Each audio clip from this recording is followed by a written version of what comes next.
Ето си купих нова тетрадка с кученца, невероятно и красива, и пише "Здравей, лято" на английски, с кактуса и кученца.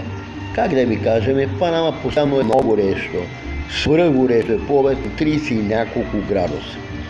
И всеки ден вали дъжд. По различно време след обед, към 4-5 почва да вали дъжд. И продължава в момента вали проливен дъжд и не спира.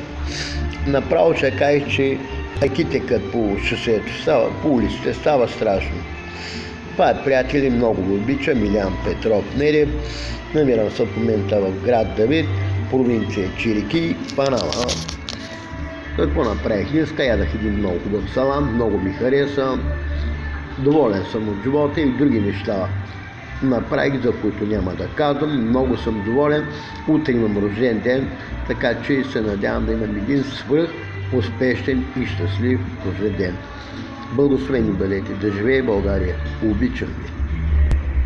Милян Петров Недев, България.